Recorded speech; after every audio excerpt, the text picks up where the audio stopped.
This is my WWE Royal Rumble 2010 pay-per-view predictions. Pay-per-view is live tomorrow night exclusively on pay-per-view. And I gotta say, for a Royal Rumble card, it kind of looks pretty weak going into this pay-per-view. The Royal Rumble match, always, no matter what, no matter who wins it, it's always an entertaining match. It's always the one match of every year that pretty much always delivers. There's pretty much very few of them that haven't delivered through the history of the Royal Rumble. Now, the undercard for this event is kind of weak, I would say, because other than the Royal Rumble match, the only match I'm kind of looking forward to is probably Undertaker versus Rey Mysterio for the world title. And within that match, it's kind of questionable if that match will be as good as what I'm kind of expecting due to, Undertaker's, nagging injuries he's been suffering through, and Rey Mysterio as well. So that match is kind of up in the air of how the quality is going to be. Now, if them two are able to go out there full force and able to go out there balls to the wall, it could be a great match. Now, the first match of the night will be for the ECW Championship. It will be Christian defending the ECW Championship against Ezekiel Jackson. And within this match, unfortunately, I do see Ezekiel Jackson becoming the ECW champion, which is kind of a good thing as well, which I'm kind of actually hoping he does become ECW champion, not because I want him to be, but for the case that I want Christian off the ECW brand. Do I really think Christian, could he be a WWE champion or World Heavyweight champion? Possibly, but he definitely deserves better than being on the ECW brand. At least being, an upper mid-carder, maybe a contender for the WWE Championship or the World Heavyweight Championship, which coming during the draft time, they need to get him off the ECW brand, which I'm pretty sure they will be doing at some point in the future. Ezekiel Jackson, I'm saying, is going to win the ECW Championship.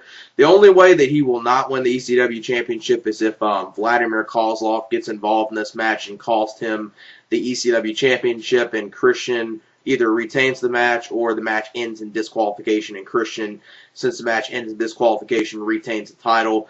But I see Ezekiel Jackson defeating Christian in this match.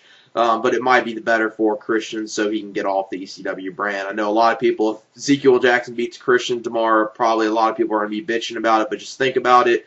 If he does lose the title to Ezekiel Jackson, it's probably the best for him because it's a slow step of getting him off the ECW brand and having him either be on SmackDown or Raw. I would prefer him to be on SmackDown. Then the next matchup will be Michelle McCool versus Mickie James. Now, this match, I know some people might be interested in it, but I would say other than the feud and the build-up to it, which I would say the build-up to it has been pretty good with the whole Piggy James thing with Michelle McCool and Layla. It's actually been built up for a little bit, which is one thing you don't see that often in women's wrestling and mainstream, especially in WWE. You don't really see a women's feud, built up, for a couple months or whatnot. And with the whole storyline with Piggy James, they've been doing this for so long. Mickie James will win the women's championship and defeat Michelle McCool for the title. And Michelle McCool has had that title for a long time anyway.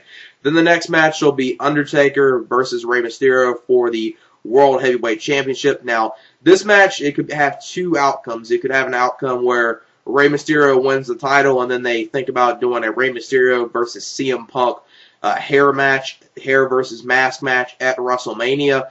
Or I'm expecting Undertaker to retain the title. Maybe have some interference from Batista in this match because they kind of been building that up with Batista probably having some involvement within this match, which I kind of hope this match doesn't have interference to it because when these two had a match on the Christmas Day edition of SmackDown, before there was interference and before the match stopped, they wrestled for probably about at least, maybe like 8 to 10 minutes. And what they did in that match made me want to, see more from them. So hopefully Rey Mysterio and Undertaker deliver a good match here. I know they could. It's one of those things. Hopefully this match at least gets, 15 to 20 minutes and, they're able to go out there and, perform to their full abilities. And I see Undertaker retain the World Heavyweight Championship. Then the next matchup will be Sheamus versus Randy Orton for the WWE title. Now, this is something you don't see that often in WWE. Heel versus heel match within WWE with Sheamus versus Randy Orton. It's one of the things you don't see happening that often in WWE. And when you look at it on the SmackDown side, it's face versus face. So on one side, you got a face versus face match, and the other side, you got a heel versus heel match, which you don't see that happen that often. I kind of like, them all. I kind of like the old school booking where, got a heel versus face. It's okay, have a tweener or something, but two heels versus each other just doesn't really work, in my opinion, unless you want to have Randy Orton turn face, which they possibly could do. But I'm thinking within this match, Sheamus will retain the WWE title. And I don't know if he's going to go all the way to WrestleMania with the title like a lot of the rumors are saying that he will. But I'm expecting him to at least pass the Royal Rumble as WWE Champion still.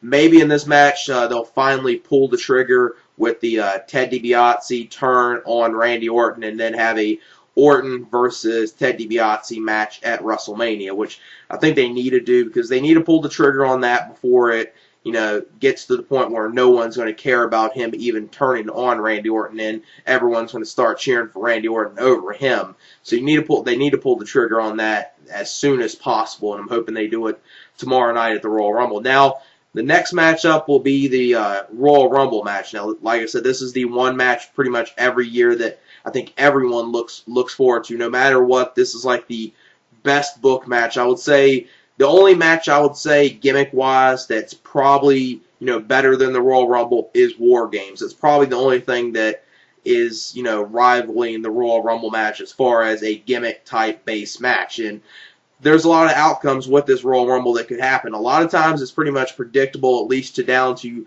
one or two people that could win the Rumble. But this year I would say there's a couple people that could win. Now, you got the obvious outcome a lot of people are thinking might happen, Shawn Michaels, so he can take on Undertaker at WrestleMania, and this time it will be for the World Heavyweight Championship, and it will be in the main event of WrestleMania. That's one of the things that could possibly happen, or you could do the Triple H winning and him taking on Sheamus, which is the last thing I want to see is Sheamus versus Triple H in a WrestleMania match. If some people thought that Orton and Triple H from WrestleMania 25 was terrible, Sheamus and Triple H would even be worse than that, especially in a main event of WrestleMania. Sheamus, I don't want to see him in a title match at WrestleMania, but I would not be surprised if he does make it to WrestleMania as champion. Now, I highly doubt he'll walk out still champion at WrestleMania. Someone will at least defeat him by then, I would say.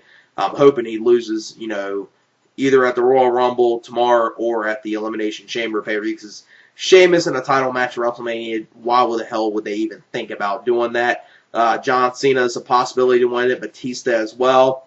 I don't think they're going to have a young star win it, but it will be a shocker to have someone like John Morrison or Kofi Kingston win, but the chances of them winning are highly unlikely. CM Punk's a possibility as well, because if they have Rey Mysterio win the title from Undertaker instead of Undertaker retaining, they could build up to the mask versus hair match at WrestleMania with CM Punk and Rey Mysterio. Now, my pick for the Rumble is probably what a lot of people are expecting, and I kind of do see it happening, unfortunately, and I see Triple H being the one to win the Royal Rumble just because they've kind of built it up in a way where it looks like Shawn's going to win, so that's the most likely scenario. So the most likely scenario probably isn't going to happen. And Cena, he looked powerful on Raw the way that he looked very strong at the way the Raw ended Monday. So with that kind of takes him out of there. So Triple H, I think, does have a very, very good shot of winning this. But it will be kind of good to see someone like no one would expect, someone like a John Morrison or a Kofi Kingston or a CM Punk to even win the Rumble. I don't see that happening. Now, there was a plan to have Triple H and Shawn Michaels both get eliminated at the same time, kind of do a Royal Rumble 94 ending, but sounds like that's been dropped from the plan. So I'm going with Triple H winning this, and I do see them going with the rumored WrestleMania match that's been talked about for at least a little bit, the Sheamus versus Triple H match at WrestleMania. I don't want to see it happen, but I kind of wouldn't be surprised at happening. Triple H is very close friends with him, and Triple H is high on him, so I wouldn't be shocked to have them in a WrestleMania match against each other for the title, and Triple H won the title at WrestleMania. Now, this Royal Rumble pay-per-view, like I said, the Rumble match, I'm pretty sure will deliver no matter what. Even though I dislike Triple H, and a lot of people dislike Triple H, I think a lot of us will agree that no matter what, even if Triple H wins or Batista or someone like that, it will still be an enjoyable match. That's the one thing. The Royal Rumble match has always been good no matter what. I mean, I know a lot of people would even criticize the Royal Rumble match from 1999, but I would even say that was, at least entertaining. I would say, you had the whole Austin Vince thing, so it kind of at least made sense Vince McMahon winning at that Royal Rumble pay-per-view. And the undercard for this is looking pretty weak right now. Now, could it possibly deliver better than what I'm expecting?